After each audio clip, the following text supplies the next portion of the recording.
Our next guest is slamming the Democrats' out-of-control spending and increasing the debt limit, saying in part, quote, "This is yet another reckless action that will burden the American people and further weaken our national security. This increase not only gives Democrats the green light to continue funding their anti-American pro-socialist agendas, but it further breaks the trust of the American people." Joining us now to discuss that statement and more, Republican Congressman from Arizona, Andy Biggs. Congressman, thanks for coming on today. This spending plan, as we know, it's currently in limbo. You're not supporting it. We know that as well. But it is unknown whether Senator Joe Manchin will, and Democrats obviously need his vote. Here's what Deputy Press Secretary Karine Jean-Pierre says about his relationship with the president. Watch this. Senator Joe Manchin is a friend of the president, and we've had very good conversations. The president has had two great conversations with him this week that have been productive, they've talked, even Manchin has said this, they talked about iterations of the bill.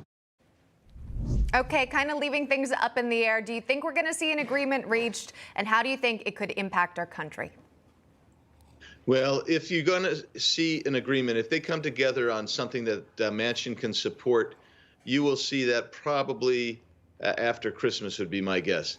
And then once you go from there, then it's got to come back to the House, because it isn't going to be in the form that it left the House. And if it goes back to the House, then you have the danger of taking the squad and the progressives off, who don't want to budge because they felt like they got hosed last time. And in the process, and that maybe Pelosi lied to him. So it is really up in the air whether they're going to ever get that thing through. And if they do get it through, it really isn't a $1.7 trillion spending package as it sits. The CBO has come out and said it's over $3 trillion. And other private nonpartisan folks looking at it say it's closer to a $5 trillion spending package over 10 years. And it'll have a direct impact on inflation, have a direct impact on our national security. And if there's any kind of tapering going on at the Fed going up, guess what? Our debt payments will increase, and that will further squeeze our national debt. Jen Psaki was asked about a number of those things. She said the CBO score was fake, that it was inaccurate. Again, that prediction that it would add $3 trillion. And then also that she didn't know any Americans who were concerned with raising the debt limit. What's your response to both of those comments?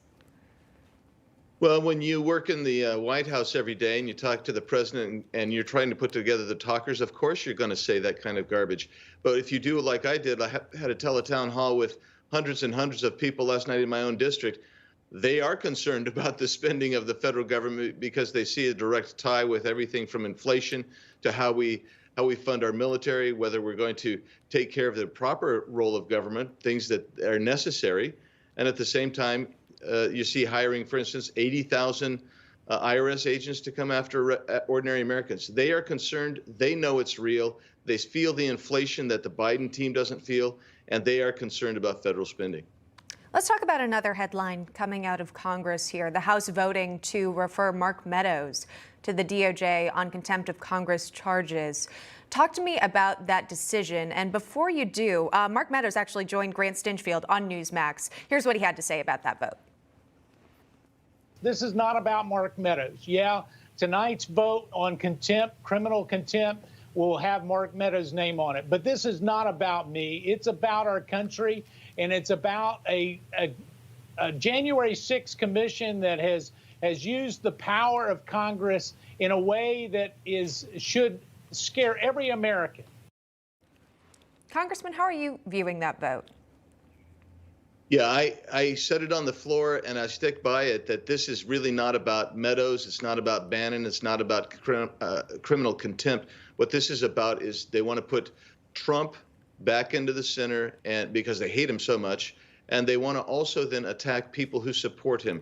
They're going to chill speech. They want to arrogate or bring power to the center and go against people who support Donald Trump. This is not about even January 6th.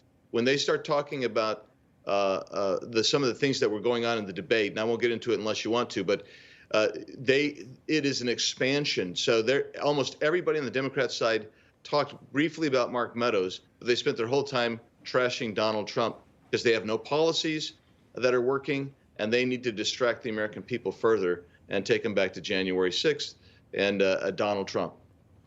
When you think about the main goal of this commission, truly to get to the bottom of how this event took place, what was the reasoning behind it? What do you think of the hearings that you've seen so far? Do you think the commission is taking any steps closer to finding actual answers? No, I really don't. And here's why. They took away the bipartisanship nature of this at the very beginning when they booted two Republican appointees off that committee and basically appointed their own Republicans. And those are, of course, Cheney and Kinzinger, who hate Donald Trump. And they opposed everything that was going on that was legitimate activity on January 6th, things that the Democrats had done previously. And I'm talking about objecting to electors being seated.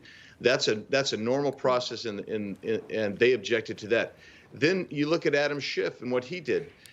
He actually doctored up and falsified purported emails between Jim Jordan and Mark Meadows, and